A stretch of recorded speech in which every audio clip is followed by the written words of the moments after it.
Good morning and welcome to the Hercules PLC investor presentation. Throughout this recorded presentation, investors will be in listen-only mode.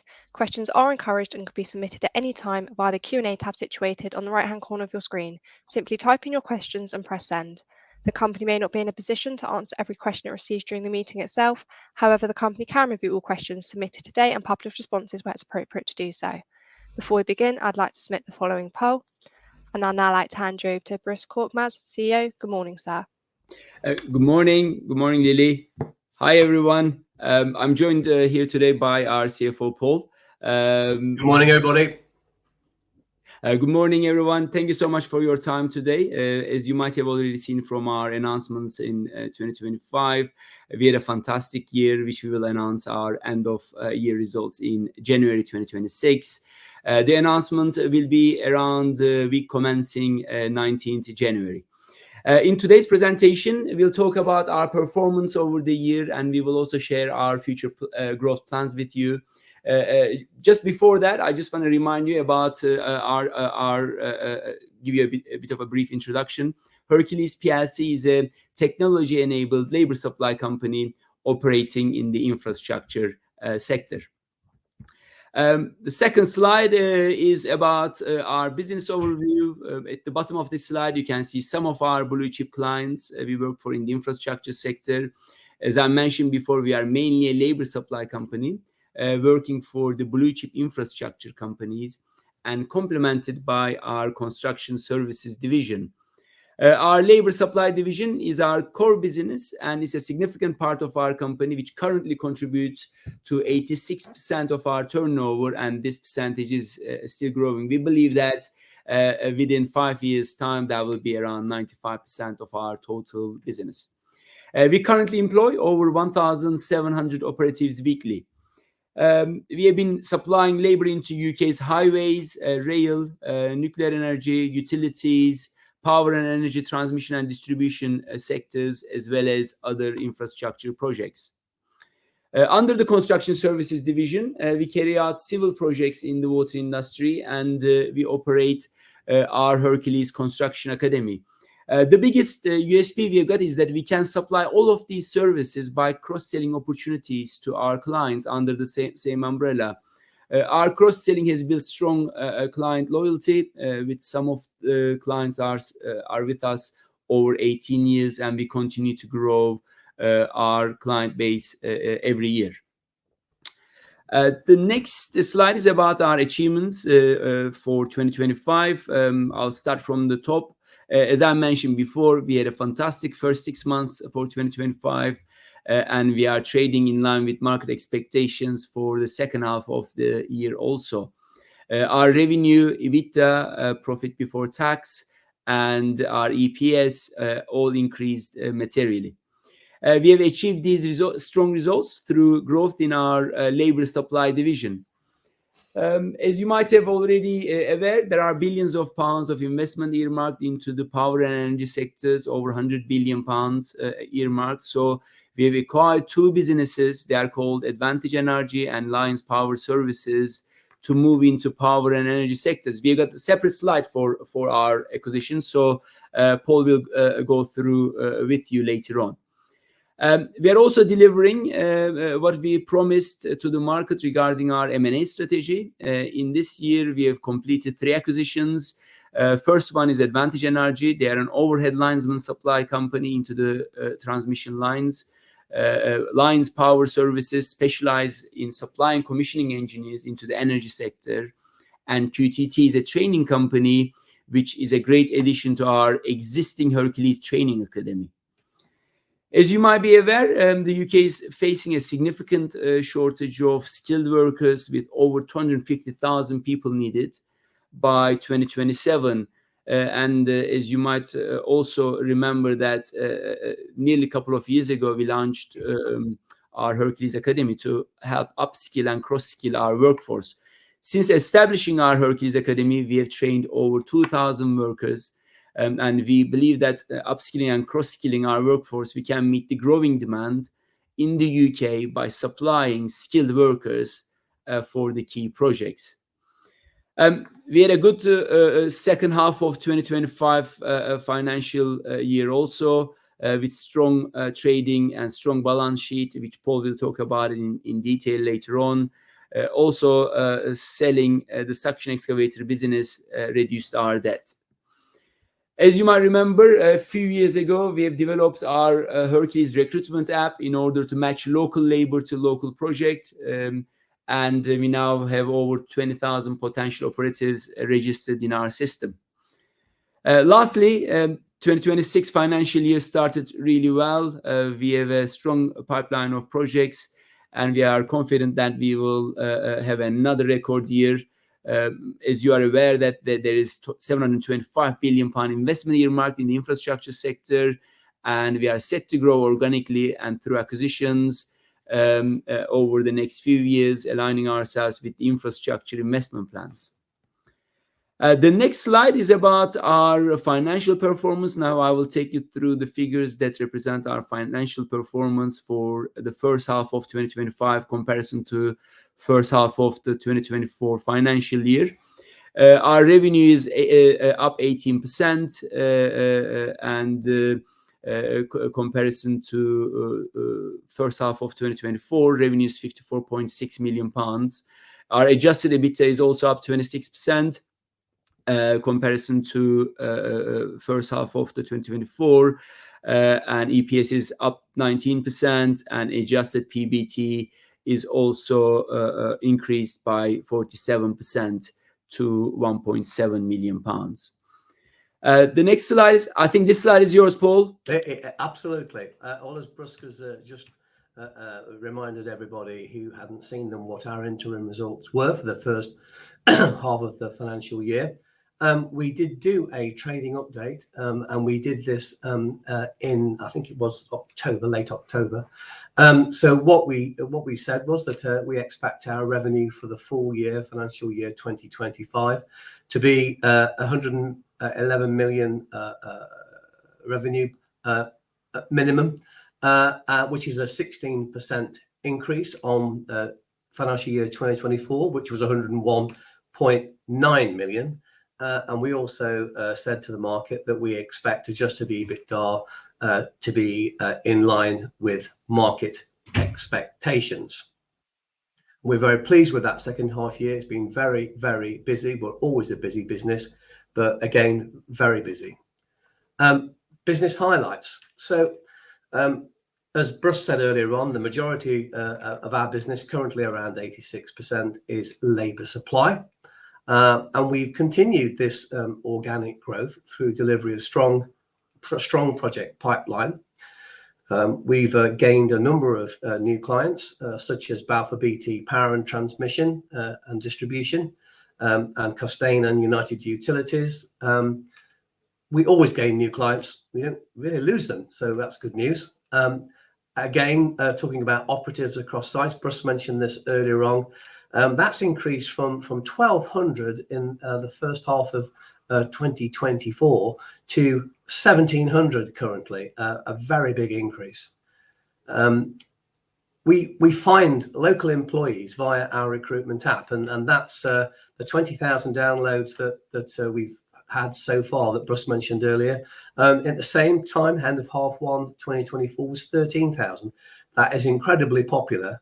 And it's great to be able to communicate with our workforce or prospective workforce in that way. One of the things that is really, really important to us is the Academy. We opened it in January 2024, and we've trained since that opened 2,000 operatives. And we use this to upskill and cross-skill our operatives as their revised training dates come in front of us, because nobody is trained forever. Normally between 3 to 4 years you have to be retrained, so we always take that opportunity now via our own academy to upskill and cross-skill. The civil projects part of the business is very much in the water industry. For anybody who is aware of the AMP cycle, AMP8 started in April of this year and runs for 5 years. The previous AMP7, again, which was for 5 years, was for £51 billion. AMP8 is for £104 billion. And everybody who follows the headlines will know that this is because of the amount of work that needs to be done to clean up our rivers, oceans, etc. There's a lot of work there, and the public demands to make those changes. Hence, that money has been allocated for that very purpose. And we hope to do very well out of that over the next 5 years.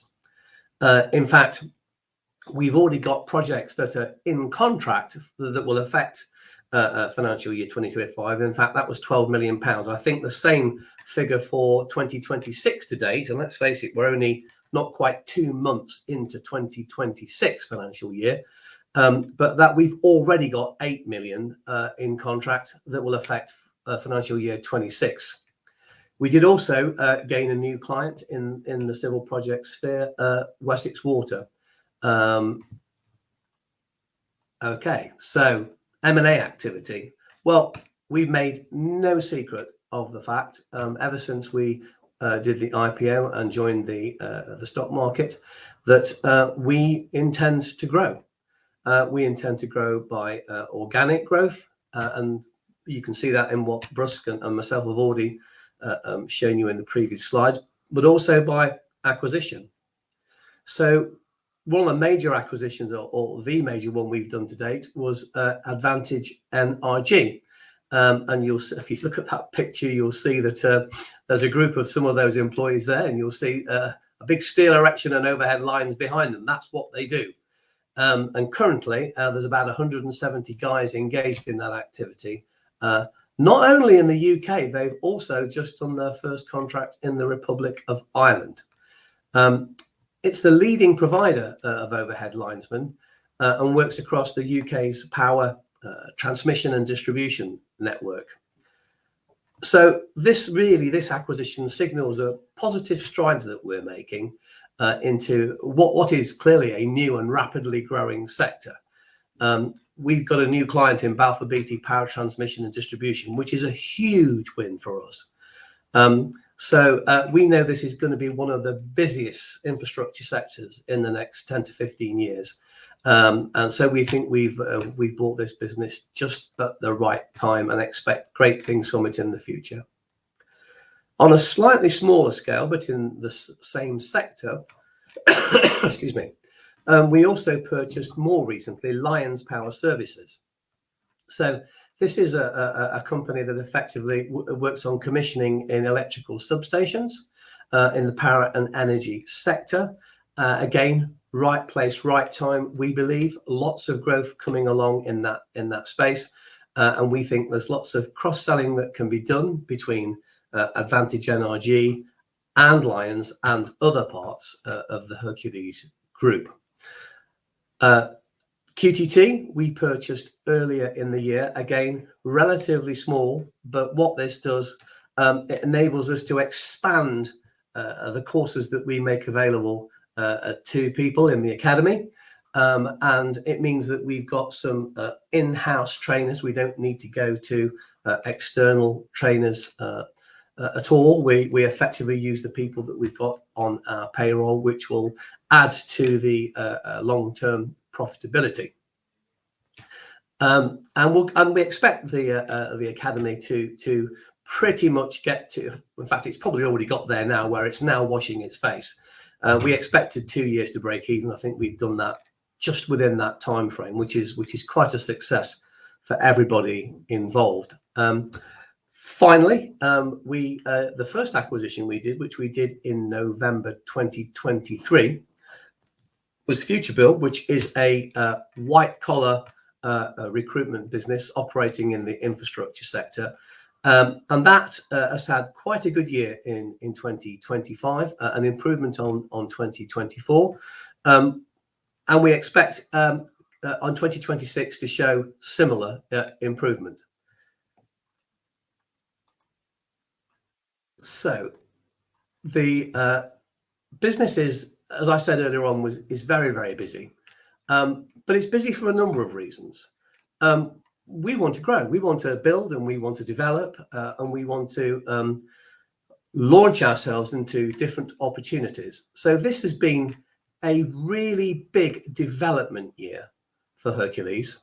In fact, one of the first things we did earlier in the year was that we rebranded. We rebranded to be called Hercules PLC rather than Hercules Site Services PLC. And this was to create a stronger brand and allow for structural change as the group grows and develops. We talk about being a technology-enabled business. Well, we are, and the apps are something that definitely differentiate ourselves from our competitors. But as well as that, we've had to look at our existing back office systems, which really is how the business operates. And we've had the same one since 2016 when we were quite a small company. So we're undergoing two major changes in technology. We are launching a pay and bill system, which will give us quite a bit of room for growth in the years to come. And that's halfway through implementation, and that should be completed in the early part of next year. And we're also implementing a new ERP system, which is, again, a very big part of what we need to do. And that will be a 2026 implementation completion. We've also, of course, hired a business development director. This is really important because it's very much a strategic hire to help with growth into new markets, new clients, ones that we've not dealt with before.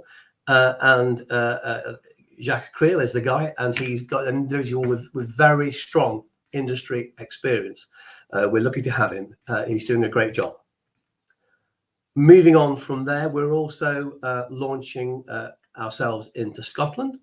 So again, another strategic move, which will provide opportunities across the group, but in particular, power transmission and distribution, and in the water sector and the provision of labour. In fact, we just opened an office there in Scotland in Motherwell. So we're looking for great things in Scotland in the years ahead because we know there's going to be a lot of work there.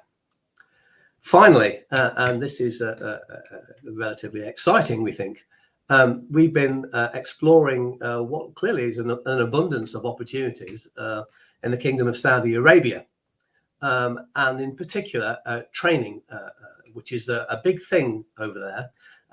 Everybody will probably be aware of the amount of work that's going on in Saudi Arabia to build what they are calling gigacities. So we've got involved in that, and we'll obviously keep people posted as things develop. But we're exploring those opportunities, and we hope to bring some to fruition in 2026. Russ, back to you. Thank you, Paul. This slide is about our current trading and industry outlook. As I had mentioned before, we had a fantastic first 6 months. Also, momentum has continued across all divisions into the second half of the year. We are also on track to deliver our result. Infrastructure remains buoyant with £725 billion investments earmarked across our main markets, which are nuclear energy, power and energy distribution and transmission work, rail, highways, and the water sectors. The next AMP, which is AMP 8 in the water sector, has a committed investment of £104 billion over the next 5 years, more than double the £51 billion investment in the current AMP 7. When I said current AMP 7, I mean AMP 7 finished in April last year, so AMP 8 started. We are the biggest labour supply company into the water sector. We work in the Thames Water area, Anglian Water, Severn Trent Water, Southern Water, Wessex Water, United Utilities. There was one more I forgot. Yorkshire Water, as well as we are opening up our offices in Scotland to target Scottish Water also. So we are the biggest labour supply company, and our price project team also carry out work in the water industry. So that means we will be twice as busy over the next 5 years comparison to the AMP 7 period.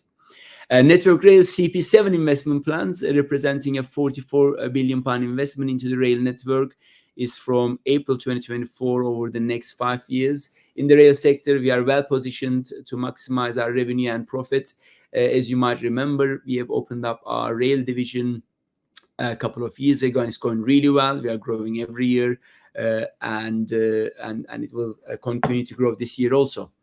As you might have already seen in the recent news, that the government committed to major infrastructure projects throughout 2025 and beyond, including initial investment of £14.2 billion in the nuclear energy, such as Sizewell C in Ipswich, along with numerous SMRs, smaller modular reactors, and carbon capture projects, such as Net Zero Teesside, as well as major power and energy transmission and distribution projects in the various parts of the UK. As you can see from the list of these investments, we are well positioned in the market to further grow over the next 10 plus years.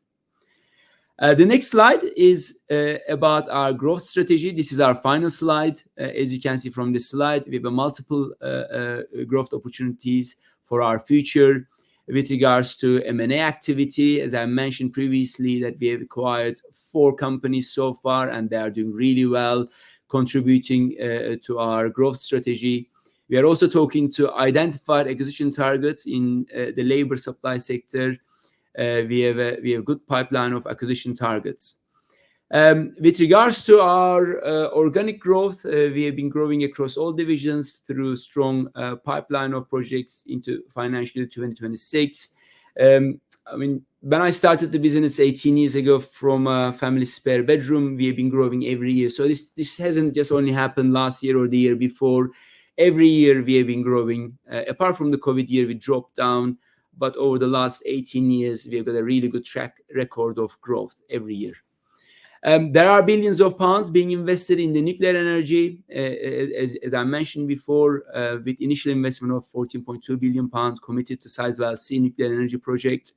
We have already started supplying labor to this project, and we believe that there are significant growth opportunities in the coming years. I think when it picks up, they will be employing 11,000 blue-collar people. So as you can see, we are well positioned in the nuclear market as well. Regarding the power and energy distribution projects, the UK government has committed to ensuring energy security across the country. Major power and energy transmission and distribution projects are starting in Scotland, England, Wales, and we are already a framework supplier for our blue chip clients in these regions. So this is the end of the slide. Thank you so much for listening to us today, and we really appreciate your feedback, and please feel free to ask any questions. Thank you so much. That's great. Thank you very much for your presentation. Ladies and gentlemen, please do continue to submit your questions just by using the Q&A tab situated on the right-hand corner of your screen. Just while the company take a few moments to review those questions submitted today, I'd like to remind you that recording of this presentation, along with a copy of the slides and the published Q&A, can be accessed via your investor dashboard. As you can see, we have received a number of questions throughout today's presentation. Now, please ask you to read out the questions and give responses where appropriate to do so, and I'll pick up from you at the end. Thank you very much, Lily. So first, we've got question 1. So this is a question about the Advantage NRG acquisition that we made recently. So the question was, Advantage NRG cost up to £15.7 million, which is a big chunk of change. Is it proving to be, in inverted commas, earnings enhancing and cash generative? And how many years will it take to wipe its face? Well, it's one of these acquisitions that is very, very strategic, and it's for the long term. And we know there's going to be lots of growth in that area. What we don't know is the rate of growth, because that's the nature of infrastructure. A labour supply, you don't quite know when things are going to kick off, but you know they're going to kick off. So it's very much earnings enhancing and very much cash generative. And that will become more evident as the years go by. In terms of how many years it will take to wipe its face, well, to be fair, that's a difficult one because we don't know exactly the rate at which the work will kick off. But I think the way we would look at it is it's a very, very good acquisition and will prove its worth relatively soon. It's already growing, right, Paul? The Advantage NRG team already growing. It's already going in the right direction. Huge amount of work coming up in 2026. So we believe we will be growing with Advantage NRG over the next few years, which is brilliant. That's the whole point we bought. We acquired the the company. We're only interested in buying companies that we believe have got growth within them in the years ahead, and they very much are one of those. Okay, perhaps I'll let you do this one, Bruce. What are the unique selling points of the Hercules service that give you an advantage over your competitors? Yeah, great question. I'll start with our apps. We are a technology-enabled labor supply company. We have got our apps that we use for the recruitment app. We match local people to local projects. It helps us a lot. It helps people a lot. We can also target difficult areas where there are less operatives and very difficult, challenging areas. We can also find people as well by using our apps. We can also onboard them really quickly. We've got an onboarding app as well that we have developed in-house, which is brilliant. And we are continuing to develop our apps to make us more efficient as well as less costly. Another unique selling point that we have got is our training academy. So we are finding local people for local projects. As you remember, after Brexit, the amount of skilled workers in the UK dramatically reduced, and therefore having we are finding local people for local projects, but we need to upskill and cross-skill the workforce. Also, we need to bring new people into the industry as well. How we are doing is that through our academy, which is brilliant, our Hercules Training Academy we established 2 years ago. We trained 2,000 people and is helping us to supply people for the key infrastructure projects. And the number 3 unique selling point is that we have acquired few companies, and that means for our clients we can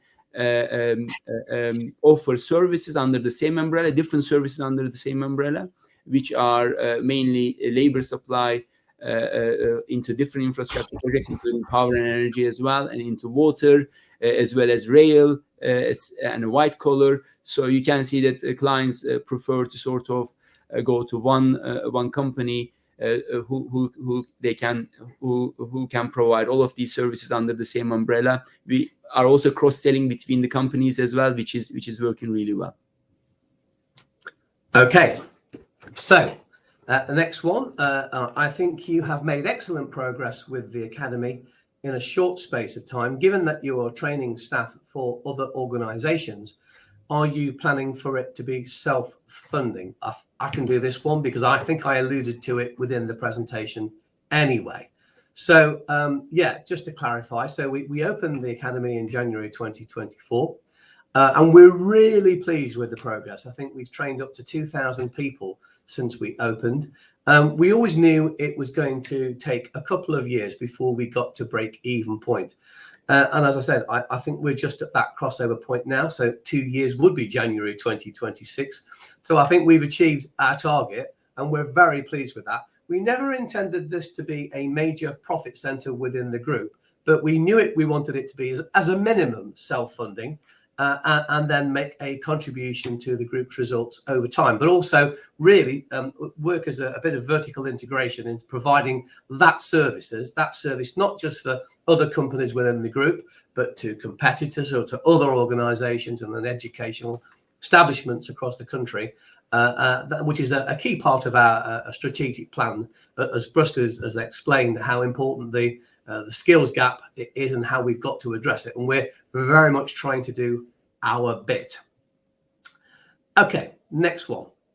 I'll leave this one for you, so an easy one, Bruce. What proportion of the labour force is white collar?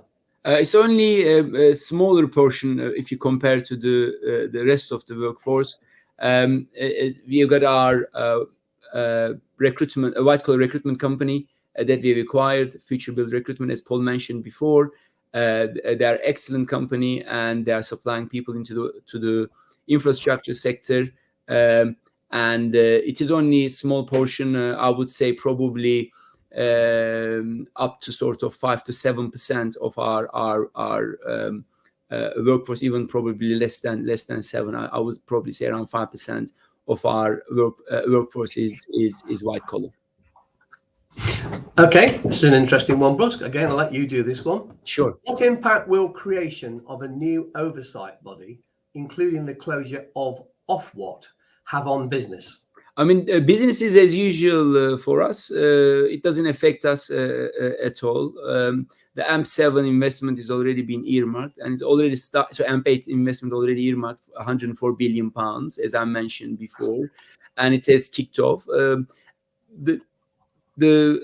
you are aware, there are currently sewages being spilled into the rivers, into the lakes, into the seas, and that is to stop that happening. That amount has to be spent to be able to make sure that we don't have any spillage into the rivers, etc. So it doesn't make any impact. We already started seeing the AMP8 sort of growing within our business, affecting our business, and it's gonna, I think, kick off properly from January to April onwards, which that means we are positioned really well in the water sector. Okay, so this one is from Jed S, and Jed says one of your clients, Costain, recently gained a £75 million contract with EDF for project control services at 8 nuclear power stations. Will there be any financial benefit to Hercules? Bruce, do you want to take that one? Yeah, I would start it. So with regards to Costain is our we are a strategic supplier to Costain. We are in their framework. So wherever they require people, we would be supplying to Costain anyway for that. And especially acquiring Advantage Energy and Lions Power Services. Paul mentioned one of them is a great company for overhead linesman supply, labor supply company. The other one is supplies commissioning engineers into the substations, into the nuclear energy sort of plants. So obviously we will be supplying Costain wherever they require in the EDF projects as well. Okay, right. So this is a question from Nigel A. Why is there an H2 weighting, and do you expect this to continue in financial year 26? Are operating margins expected to rise given organic and inorganic growth? Okay, I'll take this one. So there's always been, anybody who watches the construction industry, and in particular the infrastructure part of the construction industry, will know that there is a downturn in the Christmas period and the winter period, generally speaking. And there is an upturn in the summer months when hopefully the sun shines and everybody wants everybody out on site working. That's never changed. It's a combination of those two things. So half one goes down, half two goes up. It's really as straightforward as that. Do we expect this to continue? Well, unless the seasons start changing because of climate change, I think it's going to continue not only into 2026, but well beyond. Are operating margins expected to rise? Well, our margins are a blend. They're a blend of the different elements of the business. And what we look to do as we make acquisitions is to look for niche margin type businesses that's going to add to our overall blend. And that's very much what we expect to be the case with Advantage Energy and with Lions Power Services. So with organic growth, it depends where that organic growth occurs. Government funded projects tends to be more nailed down in terms of margin levels, whereas non-government funded ones, we have far more scope. So do we expect margins overall to increase in terms of percentages? I think we do, yes. Okay, so next one is from Nigel A. CP7 rail started slowly. Are you seeing activity in rail picking up?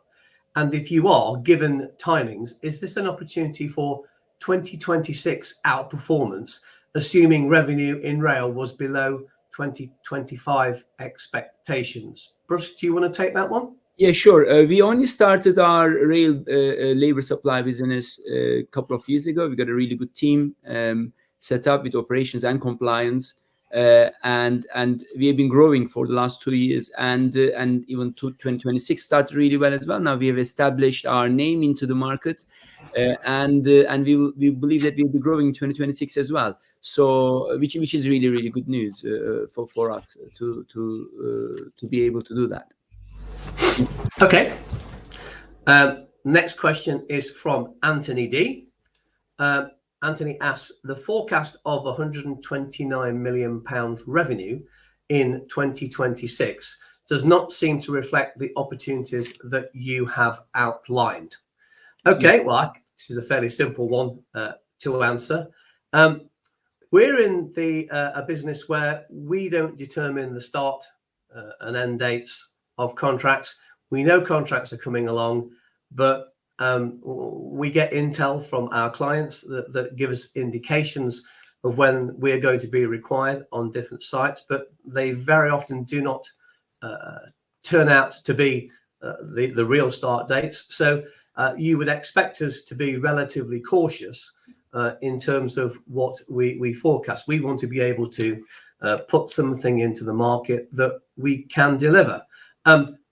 Having said that, obviously, as Bruce said earlier, we'll be publishing our results for the financial year 2025 in January of next year, and we will assess the market and the year ahead then, and revise our forecast as we normally do then for both 2026 and 2027. But unashamedly, we're always going to be relatively cautious because we don't have the handle on the go button, so to speak, or the start button. So we have to be careful. It's a great point, and it's a great question as well. But also, we want to be